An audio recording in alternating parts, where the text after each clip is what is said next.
सुप्रीत कुमार आप सभी का भारत मौसम विज्ञान विभाग के दैनिक मौसम पर चर्चा में स्वागत करता हूं। आज दिनांक 28 नवंबर है। सर्वप्रथम हम आज जो पिछले 24 घंटों में जो मौसम के अवलोकन प्राप्त हुए उस पर ध्यान देंगे। अगर वर्षा की बात करें तो तमिलनाडु के नागपट्टनम में 6 सेंटीमीटर वर्षा प्राप्त हुई है। अगर हम कोहरे की बात करें तो बहुत घना कोहरा बिहार के कुछ एक हिस्सों में जहां विजिबिलिटी 50 मीटर से भी कम थी रिपोर्ट की गई है।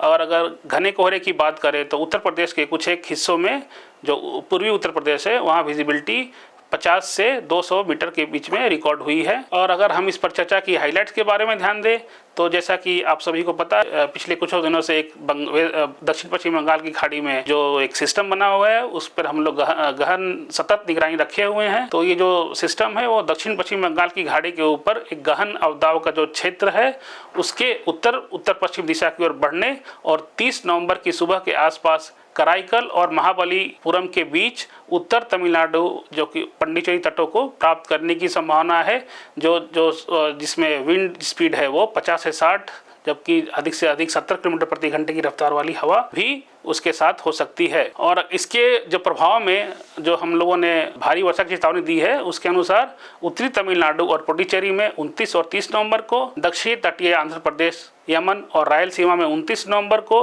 भारी से बहुत भारी वर्षा के साथ एक दो स्थानों पर अत्यंत भारी वर्षा होने की भी संभावना व्यक्त की गई है। अगर हम आज जो सिनोप्टिक सिस्टम्स हैं उस पर ध्यान दें तो जैसा कि पहले बता चुके हैं दक्षिण पश्चिम बंगाल की खाड़ी के ऊपर का गहन अवदाव का क्षेत्र उत्तर पश्चिम दिशा की ओर बढ़ गया और आज 28 नवंबर को 8:30 बजे उसी क्षेत्र पे अक्षांश 9.1 डिग्री नॉर्थ और देशांतर 82.1 डिग्री ईस्ट के पास जो कि त्रिकोमाली से लगभग 110 किलोमीटर पूर्व उत्तर पूर्व में है, नागपट्टनम से 310 किलोमीटर दक्षिण पूर्व, पांडिचेरी से 410 किलोमीटर दक्षिण पूर्व और 480 किलोमीटर जो कि है चेन्नई के दक्षिण पूर्व में केंद्रित है। अगले 12 घंटे के दौरान श्रीलंका तटों को छूते हुए लगभग उत्तर पश्चिम की ओर बढ़ने की संभावना है। इसके बाद यह उत्तर पश्चिम की ओर और बढ़ना जारी रखेगा और 30 नवंबर की सुबह के आसपास कराईकल और महाबलीपुरम के बीच उत्तर तमिलनाडु पुडुचेरी तटों को एक गहन अवदाव के रूप में पार करेगा।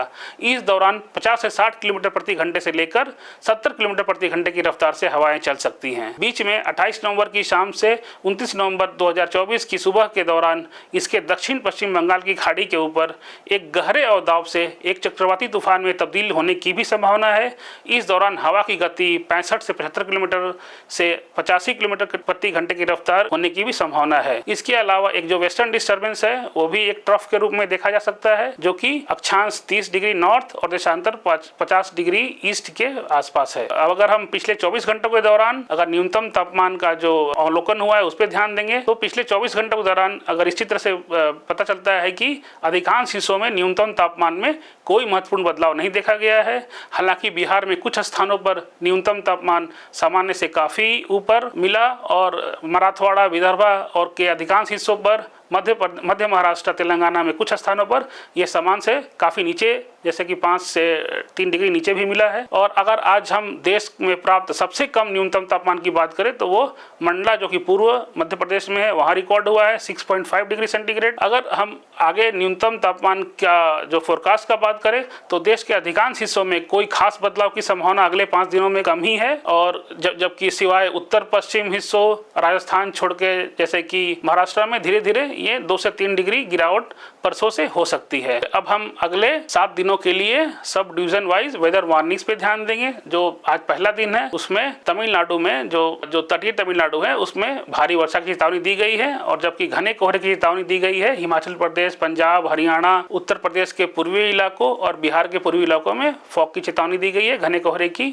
अगर हम दूसरे दिन की बात करें तो जो सिस्टम आ रहा है उसके प्रभाव में तमिलनाडु, रायलसीमा और जो दक्षिणी तटीय कोस्टल आंध्र प्रदेश है, तटीय आंध्र प्रदेश, उसमें बहुत एक दो स्थानों पर अत्यंत भारी वर्षा की चेतावनी दी गई है। जबकि केरला, साउथ इंडियन कर्नाटका में भारी वर्षा की चेतावनी दी गई है। अगर कोहरे की बात करें तो वही कोहरे की जो वार्निंग डे 1 को दी गई थी वो कंटिन्यू की गई है। और अगर हम डे 3 की बात करें तो जो घने कोहरे की वार्निंग केवल उत्तर प्रदेश में दी गई है, उत्तरी इलाकों में, उत्तर प्रदेश के उत्तरी इलाकों में।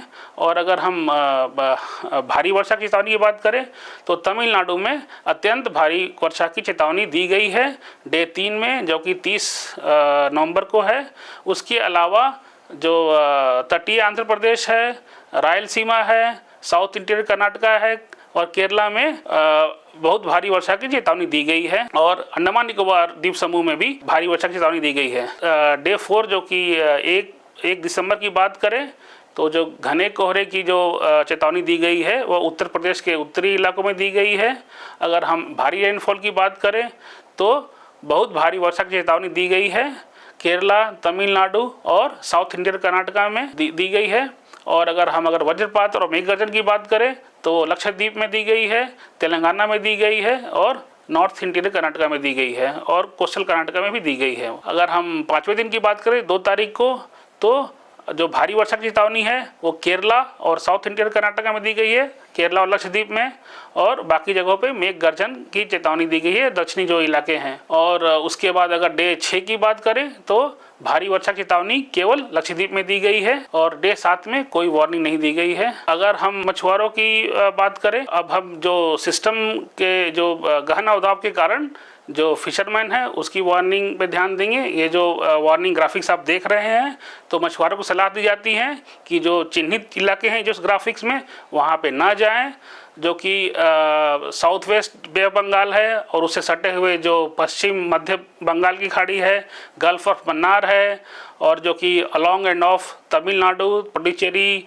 और जो साउथ आंध्र प्रदेश जो है, दक्षिण आंध्र प्रदेश के तटीय इलाकों और जो पूर्वी श्रीलंका तट के आसपास 30 नवंबर तक वो समुद्र में ना जाएं और जो भी समुद्र में है उनको सलाह दी जाती है कि वो तुरंत तट पे लौट आएं। आज के लिए इतना ही। अगर मौसम की विस्तृत जानकारी के लिए आप हमारे वेबसाइट जो दिखाई दे रहा है उस पर जा सकते हैं और हमारे जो सोशल मीडिया के हैंडल्स है उसको भी लाइक कर सकते हैं, सब्सक्राइब कर सकते हैं और फॉलो कर सकते हैं। आज के लिए इतना ही। धन्यवाद। जय हिंद।